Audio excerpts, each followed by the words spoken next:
What's this? A letter for me. Welcome to another episode of Remember the Great Sports Through the Mail Thursdays. Today I'm going to share with you 3 envelopes that I recently got back. I think all of them are football related only because of the postmarks and I know who I sent to. I'm also recording during a thunderstorm, so if you hear a few crashes and booms, no worries. If the lights go out though, I'm probably going to have to end the video, so hopefully that doesn't happen. So let's jump right into these and see what we got.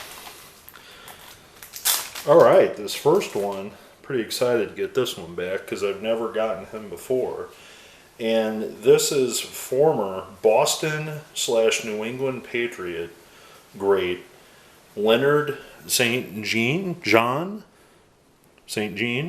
on 1, 2, 3, and 4. And his first name is Leonard. However, he did go by Lynn or Lenny most of his pro career. So, Len St. Jean.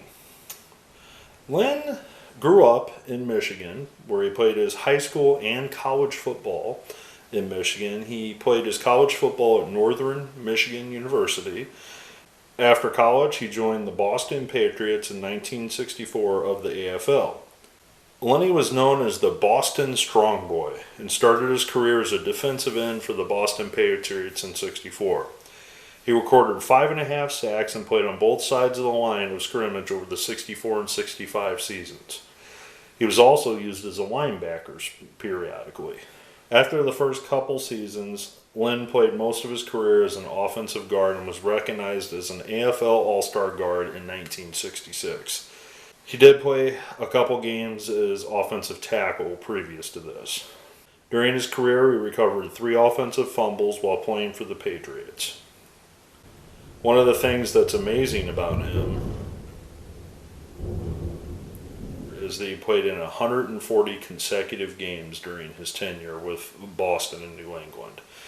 From 1964 to 1963, he played in 140 straight games. And in the early part of his career, that was two-way playing. So to imagine a man like that was playing both ways the way he did, that's just amazing. I mean, the reason he got the name Strongman, that's why right there.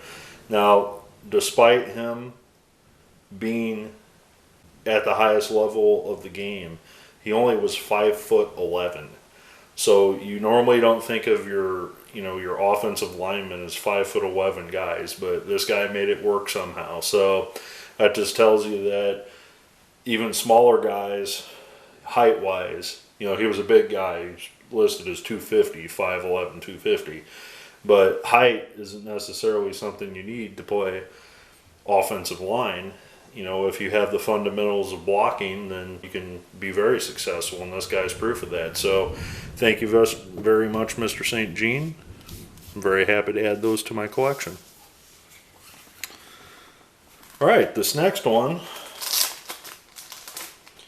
is former Washington Redskin great and Houston Oiler great, Saul on 1, 2, 3, and 4.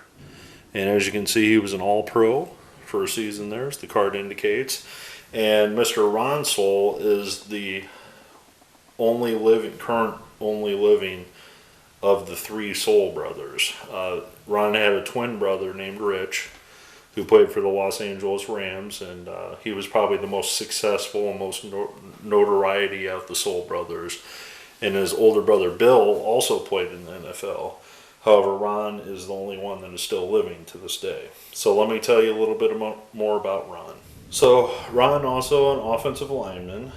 He was drafted in the 5th round in 1970 by the Houston Oilers.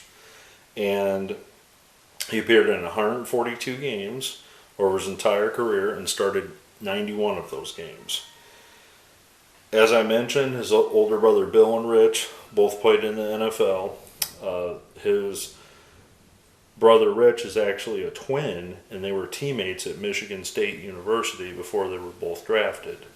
So Ron was one of those guys that, was just one of those lunch pail offensive guards that spent 11 seasons in the league.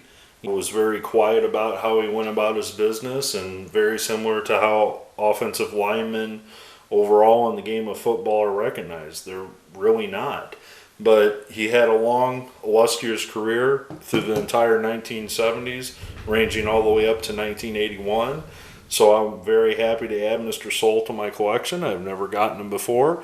I'm very happy to get some more vintage football cards signed.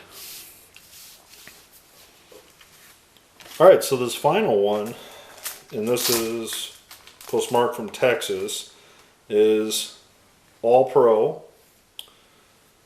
Former University of Texas great and Detroit Lion great Doug English on 1, 2, 3, and 4. So some duplicate cards. He decided to sign them all and send them back. And after shooting this, I probably should have checked my University of Texas set to make sure that he wasn't in it, and probably included one of those instead of the duplicates of the pro cards. But, there's always another time. I have other vintage 70s cards to go through. Perhaps maybe I'll decide to write Mr. English and send the Texas cards the next go around. So let me tell you a little bit about Mr. English. Doug English was on the opposite side of the ball. He was a defensive tackle that played his high school football in Texas, then later went on to play at the University of Texas. Standing at 6'5", 255 pounds, he was a very imposing figure on the defensive side of the ball for the Lions. He was a 4-time Pro Bowler in 1978, 81, 82, and 83. He appeared in 131 games overall through his entire career that lasted from 1975 to 1985, all with Detroit, so a 10-year career. And in that career, he had 59 sacks.